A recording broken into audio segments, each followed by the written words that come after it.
అమృత్యుశర్వదృక్సింహ సంధాత సంధిమాన్ స్థిర అజో దుర్మర్షణశాస్త విశ్రుతాత్మా సురారిహ. 23వ శ్లోకం. గురుర్గురుతమోధామ సత్య సత్యపరాక్రమ నిమిషో అనిమిషస్రగ్వీ వాచస్పతి రుదారధీహి. గురు నారాయణ సమారంభాం శంకరాచార్య మధ్యమాం అస్మదాచార్య పర్యంతాం వందే గురు పరంపరాం. భారతదేశంలో, ముఖ్యంగా దక్షిణ భారతదేశంలో, అందున స్మార్త సంప్రదాయంలో, శ్రౌత సంప్రదాయంలో, వైదిక సంప్రదాయంలో ఇదే మాట అంటారని అందరూ కూడా. ఇందులో మళ్ళీ రకరకాల వర్గాల వారికి రకరకాల ఇష్టం లేక ఏవో అటు ఇటు మారుస్తున్నారు, కానీ ఇది సిద్ధాంతం. నారాయణ సమారంభాం శంకరాచార్య మధ్యమాం అస్మదాచార్య పర్యంతాం వందే గురు పరంపరాం. ఈ గురు పరంపర శ్రీమన్నారాయణమూర్తితో మొదలైంది.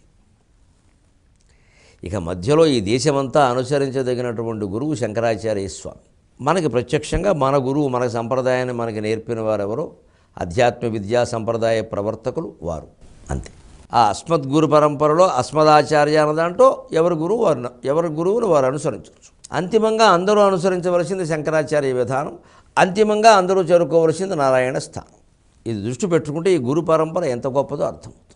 అంచేది ఈ మనం ఆశ్రయించేటువంటి అధ్యాత్మ విద్యా గురువు కూడా శంకరాచార్య వంటి వాడేనా? సాక్షాత్తు నారాయణుడు కాకపోయినా శంకరాచార్య వంటి వాడేనా? అంత జ్ఞానం ఉందా, అంత ఆచరణ ఉందా గమనించాలి. ఎందుకంటే గురువు అంటే సర్వ విద్యా ఉపదేశకుడు, అంతేకాదు జనకుడు, అన్నిటికీ దేవుడే, ఇంకెవరు?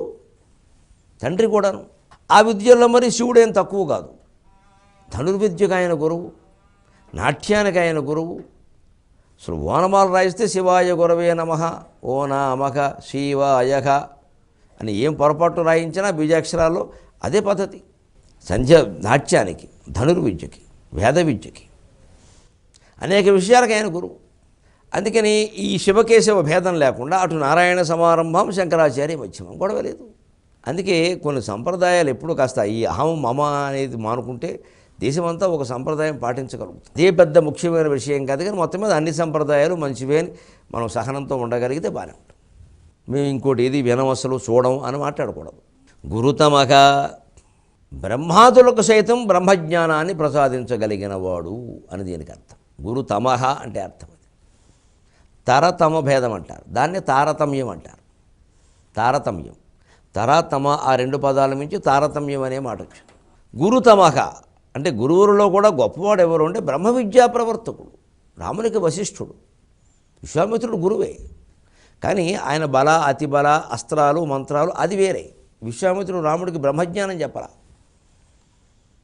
అది చెప్పడానికి వశిష్ఠునికి ఉన్నంత అర్హత ఆయనకి లేదని ఆయనకి తెలుసు. మళ్ళీ విశ్వామిత్రుడేం తక్కువ కాదు, గాయత్రీ మంత్ర స్రష్ట, అది వేరే.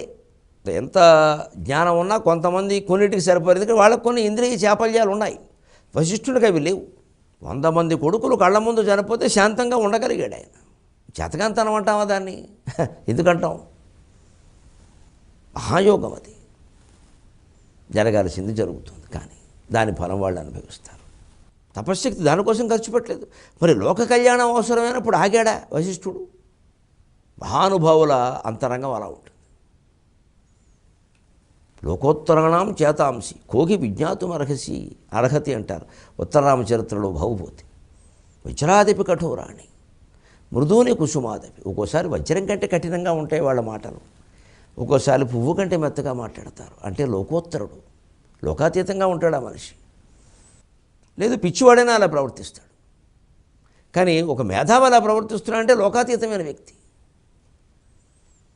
ఎందుకంటే లోకమంతా సమానమే, కొన్ని భరించలేకపోతున్నాడు ఆయన. ఆలోచనలు అసలు అంత ఉన్నతంగా ఉంటాయి, ఆ స్థాయికే మనం వెళ్ళలేము. గురు తమహ అంటే అలాంటి వాళ్ళు. అందుకని ఆ బ్రహ్మజ్ఞానం అలాంటి వాళ్ళ దగ్గర నేర్చుకోవాలి. రాముడు యోగ వాసిష్టం వశిష్ఠుని దగ్గర నేర్చుకున్నాడు, ఇంత నేర్పని విశ్వామిత్రుడి దగ్గర నేర్చుకోవాలి. విశ్వామిత్రుడికి లేదన్న ఆ మాటకు వస్తే ఇద్దరికీ యోగ వాసిష్టంలో ఉండే రహస్యాలు బ్రహ్మదేవుడు చెప్పాడు, అది అందులోనే ఉంది. రాముడు నాకు ఈ విశేషాలు చెప్పండి అన్నప్పుడు వశిష్ఠుడు ముందు విశ్వామిత్రుడికి అవకాశం ఇచ్చాడు. ఎందుకంటే అప్పటికే రామలక్ష్మణులను తీసుకువెళ్ళడానికి ఆయన వచ్చాడు. నువ్వు వచ్చావు కదా, ఎలాగో వచ్చావు చెప్పబోయా అన్నాడు.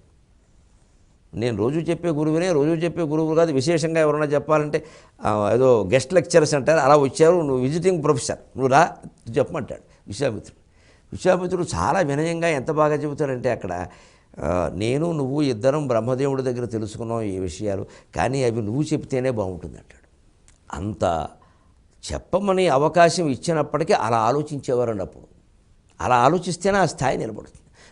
గురుతమో ధామ, ధామ అంటే తేజస్సు, కాంతి, అపూర్వమైనటువంటి తేజస్సు కలిగినవాడు. నారాయణ పరో జ్యోతిరాత్మా నారాయణ పరః, నారాయణ పరం బ్రహ్మతత్వం నారాయణ పరః, నారాయణ పరో ధ్యాత ధ్యానం నారాయణ పరః. మంత్రపుష్పం సహా ఎంత అద్వైతం మూర్తీభవించిందో చూడండి. పరం జ్యోతి అంటే పరం ధామ, ధామధామని ధామని ధామాని నపుంసకలింగంలో ఉంటుంది నకారాంతంగా. ఆ తేజస్సు నారాయణ పరోజ్యోతి, ఆ తేజస్సు ఎటువంటిది అంటే నారాయణ పరోజ్యోతి, దానికి మించింది లేదు ఇంకా. నారాయణ పరం తపః, నారాయణ పరం బ్రహ్మ, నారాయణ పరం బ్రహ్మ తత్వం నారాయణ పరః. పరమమైనటువంటి బ్రహ్మ, పరమమైన తత్వము, పరమమైన జ్యోతి. అంతేకాదు నారాయణ పరో ధ్యాత ధ్యానం నారాయణ పరః, ధ్యాత నారాయణ ధ్యానం నారాయణ. అంటే ఒకే పదార్థం పరిణామం చెంది చెంది చెంది చెంది ఇలా మారింది, మళ్ళీ చెంది చెంది చెంది చెంది అవుతుంది బూందీ. మనకెందుకు ఈ చెంది చెంది చెంది చెందే బూందీలో మనం ఒక పలుకు అనుకుంటే అయిపోయాయి. అబ్బే పలుకు కాదు, ఉలికి ఎక్కువ, కూలికి ఎక్కువ. ఓ చిలుకుతాడు పట్టుకుంది, లేదా కెలుకుతాడు, అందువల్ల ఇంత అవుతుంది. పరంధామ ఆయనే అని తెలుసుకుంటే గొడవలేదండి. గురుతమోధామ సత్య సత్య పరాక్రమక సత్య, తస్మాత్ సత్యం పరమం వదంతి. అందువలనే సత్యమే పరమమైనది అని వేదములు చెబుతున్నాయి. సత్యం అంటే కేవలం నిజం, ఏదో అబద్ధం చెప్పకుండా ఉండడం కాదు. ఇక్కడ ఉన్న పదార్థం ఒక్కటే. సత్యం అంటే ఉన్నది. రెండు ఉన్నాయి అంటే భేదం వచ్చి తీరుతుందంటే ఎప్పుడైనా. చిన్న తిమ్మరసు గీతే, చిన్న గీత ఒకటి గీసి దీన్ని చెరపకుండా చిన్నది చేయండి అంటే తిమ్మరసు ఉపయోగించినటువంటి యుక్తి ఏమిటి? కింద పెద్ద గీత గీశాడు. కింద ఒక గీత ఉన్నప్పుడు ఏది పెద్దది అనే సమస్య వస్తుంది. ఒక్కటే ఉన్నప్పుడు పెద్దదేవుడి చిన్నదేవుడు ఉన్నదే, అదే పరమాత్మ. తస్మాత్ సత్యం పరమం వదంతి. అందుకే అమేజక, ఆయన కొలతలకు అందడు, అచింత్యక చింతనకు అందడు. కొలవాలన్నా ఆలోచించాలన్నా ఏం మాట్లాడాలన్నా పోలిక ఉండాలి. కవిత్వం అంతా పోలికలే. ఉపమేక శైలూషి, శైలూషి అంటే నటీమణి. ఒక్క నటీమణి ఓ రోజు నాటకంలో, కోదండరామ నాటకంలో సీత, ఏదో కీచకవధ నాటకంలో ద్రౌపది, హరిశ్చంద్ర నాటకంలో చంద్రమతి అని 3 రోజులు 3 నాటకాల్లో 3 పాత్రలు ధరించినట్టుగా ఉపమాలంకారమే అన్ని అలంకారాల రూపాలు ధరించింది. అంటే పోలికేగా. మరి ఆ పోలిక ఉండబట్టి ఇంత కవిత్వం, ఇంత వాంగ్మయం వచ్చింది. లేకపోతే ఏమిటి వస్తుంది? ఆయనకి పోలికలు లేవు. అంచేత సత్యం, తస్మాత్ సత్యం పరమం వదంతి. అందువల్ల ఆ ఉన్న స్వరూపమే ఆయన. సత్య పరాక్రమక, అమోఘమైన పరాక్రమం కలిగినవాడు, వ్యర్థము కాని పరాక్రమం కలిగినవాడు. అనేక సందర్భాల్లో బోధపడుతుంది. ముఖ్యంగా శిశుపాలుణ్ణి చంపగానే దంతవక్రుడికి బాగా కోపం వస్తుంది. వాడి జంటేగా వీడు ఓ పెద్ద గద వేసుకొచ్చేస్తాడు. ఇంకా దేశంలో ఎవరికి ఈ గద లేదేమో అన్నట్టుగా. ఒక్కొక్కడి ఈ గర్వాలు అలా ఉంటాయండి.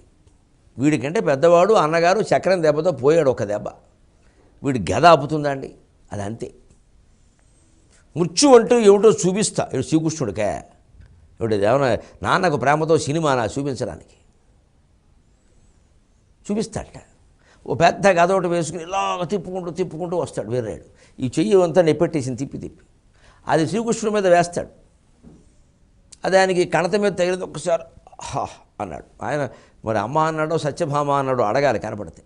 ఒకసారి అలా తేరుకుని ఈయన దగ్గర ఉన్న గద వేశాడు. ఇంకేం వాళ్ళు లేవలేదు ఇంకా. అంతే కదా, అంతే, అవును కదా అనుకున్నాడు వాడు దంతవక్రుడు. అదే సత్యపరాక్రమ.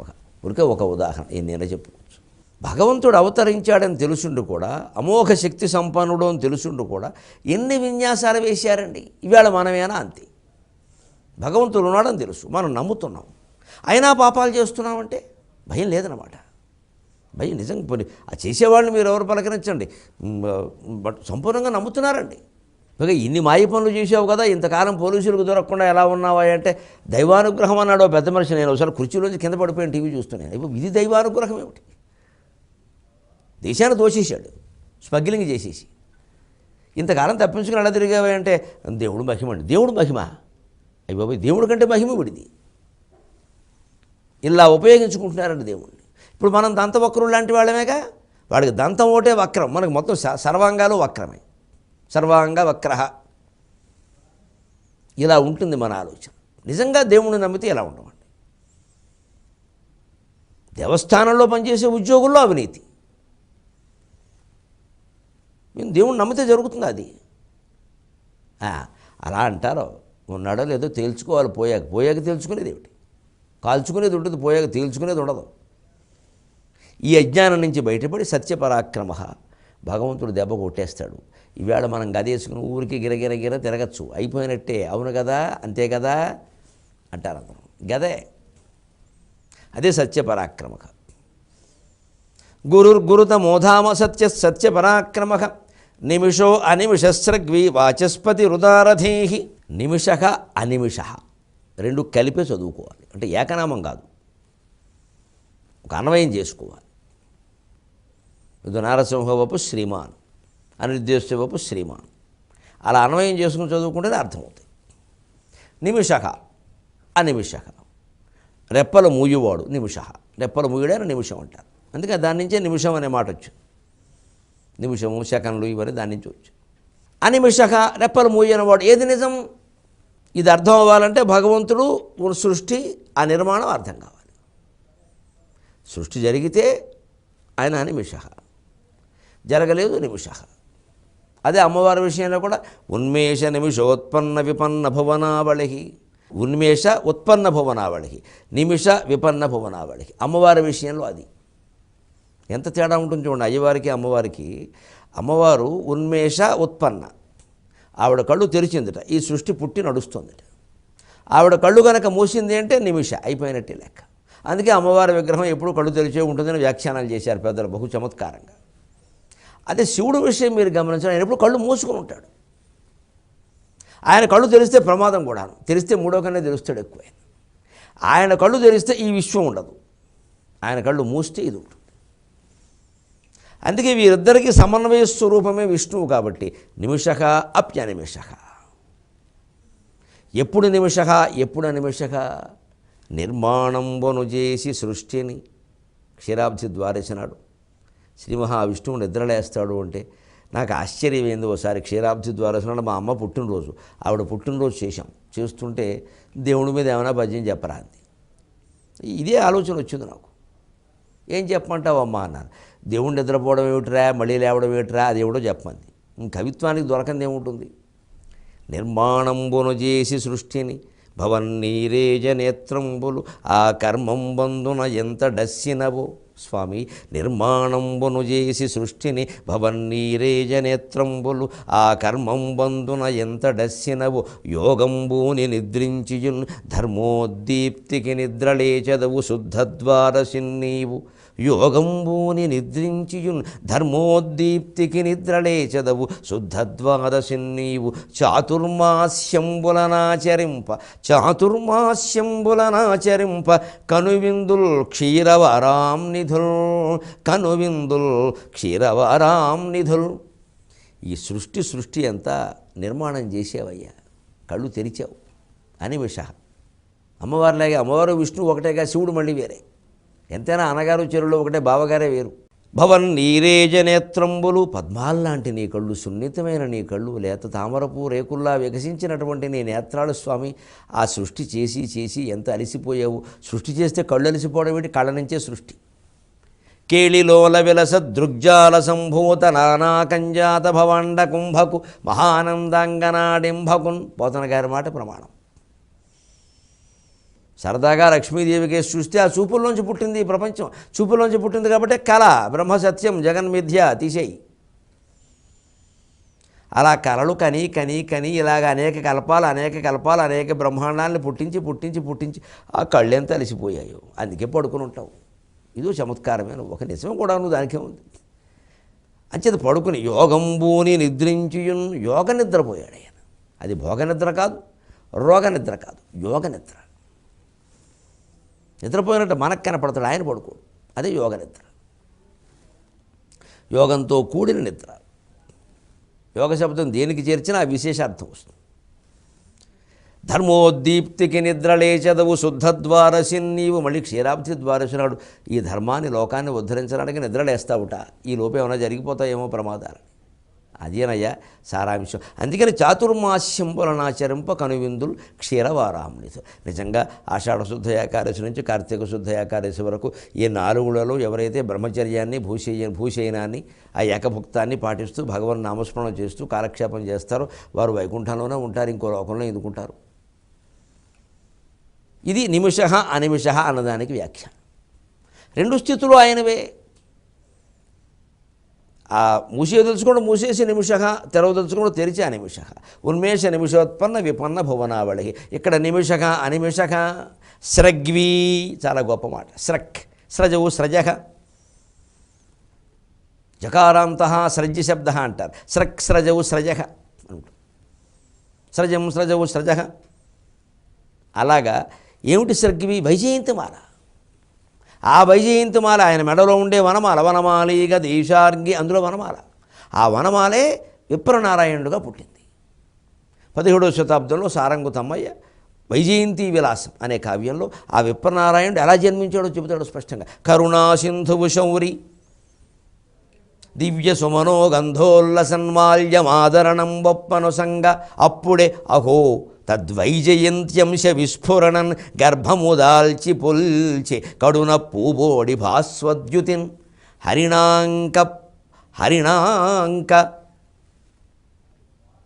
హరిణాంక ప్రతిపత్కళావఖన శోభాంచత్ ప్రతీచీదిశన్.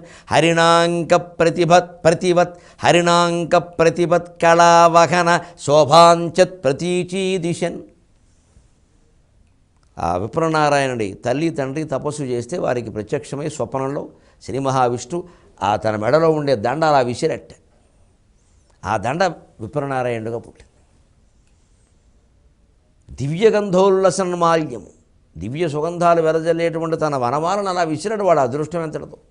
కరుణాసింధువు కాబట్టి, తపస్సుకు లొంగిపోయేవాడు కాబట్టి, భక్తులకు సులభ సాధ్యుడు కాబట్టి వెంటనే ఆవిడ గర్భం ధరించింది.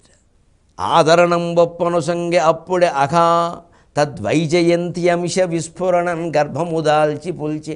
ఆ వైజయంతి యొక్క అంశతో ఆ తల్లి గర్భం ధరించింది. ఆ పూబోడి భాస్వద్యుతిన్, పువ్వులాంటి శరీరం కలిగింది. ఆ సారంగు తమ్మయ్య అండి ఎంత బాగా రాశాడండి. వనమాల అంశతో కొడుకు పుట్టాడు, ఆవిడనేమో పూబోడి అన్నాడు. మామూలుగా కవులు చాలామంది అంటారు, ఇక్కడ అనడం వేరు, అది సార్థకం అంటారు దీన్ని. పూబోడి బాగుందండి, ఏదో తన్వంగి అనకుండా బాగుందండి ఇది, అది లెక్క. పూలమాల ధరించాలి గర్భంలో అంటే పూబోడై ఉండాలి. భాస్వద్యుతిన్, ఆవిడ గర్భంతో ఎలా ప్రకాశిస్తుందంటే అక్కడ ఉంటుందండి కవిత్వం. మిగిలిందంతా ఎవరైనా చెబుతారు. సారంగు తమ్మయ్య ఎందుకు, అక్కడ ఎలా ఉంటుంది అంటే ఆవిడ హరిణాంక ప్రతిపత్కళావఖన శోభాంచత్ ప్రతీచీదిశన్. పాఠ్యమనాడు పశ్చిమ దిశలో తొలి చంద్రకళ ఉదయించినప్పుడు, అది కనిపించకుండా ఉన్నప్పుడు ఒక చాలా సూక్ష్మమైన రేఖగా ప్రకాశిస్తున్నప్పుడు ఆ పశ్చిమ దిక్కు ఎటువంటి శోభగా ఉంటుందో ఇది అలా ఉంది. ఆవిడ గర్భం అలా ఉంది. అంటే ఏదో అయిపోయింది, చంద్రుడు క్షీణించాడు అనుకోకుండా మళ్ళీ వస్తున్నాడు. మీ జీవితాల్లో కూడా అంతే. భగవంతుడు చేసే మాయేది సగ్వి. ఆయన వనమాలను మనం నమ్ముకుంటే, శ్రీ వెంకటేశ్వర స్వామి యొక్క తోమాల కనపడగానే దూరం నుంచి ఒక్క నమస్కారం అలా చేసుకోవాలి. పట్టు ముట్టుకోకూడదు, ముట్టుకుంటే పుణ్యం అనకూడదు, చూస్తే చాలు, లాక్కుపోతారు మొత్తం అంతా. ఆ భావన మనస్సులో కలగడం. మహిమలన్నీ విగ్రహాల్లో ఉండవు. మరోసారి బద్దలకొట్టు చెబుతా, మహిమలు విగ్రహాల్లో ఉండవమ్మా, మన మనస్సులో ఉంటాయి. ఆ మనోభావన బాగుంటేనే మహిమ అక్కడ పనిచేస్తుంది. మహిమ పనిచేయాలంటే మన మనస్సు బాగుండాలి. వాచస్పతి రుదారధీహి, వాచస్పతికి సర్వ విద్యాపతి, ఉదారధీహి సర్వార్థ విషయాధీహి యస్య సహ అన్నారు. ఆ ఉదారధీహి అంటే ఔదార్యము దానాధర్మాలు చేయడం కాదు. మేధావి, సరైన పాండిత్యం, వాచస్పతి, బృహస్పతి అనే బిరుదు ఎవరికైనా ఇచ్చారు అంటే అన్ని విషయాలు తెలిసి ఉండాలి. అంటే సుమారుగా అంటే అనేక రకాల గ్రంథాలు చదవాలి. వారు ఏదో అనర్గళంగా 4 విషయాలు మాట్లాడగానే వారు మనకు వాకింగ్ ఎన్సైక్లోపీడియా అని మనం ఇచ్చేయకూడదు బిరుదు. ఇక్కడ ఇచ్చేస్తారు సహజంగా, అజ్ఞానులు వెనకాల ఉంటారు కాబట్టి. దాంతో ఈ గురువుగారు ఇంకా రెచ్చిపోతూ ఉంటాడు అని తనకు తెలుసుని అనుకుంటూ ఉంటాడు తెలియపోయినా. ఎవరికి నిజంగా తెలుస్తాయి? అన్ని పుస్తకాలు అన్ని రకాల చదివేవాడికే తెలుస్తాయి.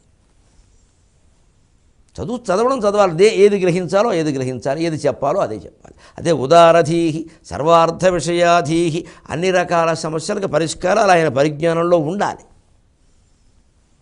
మొత్తం మీద ఒక్కటే ఉపాయం, అన్ని రకాల సమస్యలకు పరిష్కారాలు ఉండి అన్ని రకాల పరిజ్ఞానం సాధించాలంటే పరమాత్మ మీదే దృష్టి పెట్టాలి. ఆయన ఎందే అన్నీ ఉన్నాయి కాబట్టి. అప్పుడు వాచస్పతి ఉదారధీహి గురుర్గురుతమోధామ సత్య పరాక్రమ నిమిషో అనిమిషస్రగ్వి వాచస్పతి ఉదారధీహి. మరి 24వ శ్లోకంతో మళ్ళీ రేపు కలుద్దాం.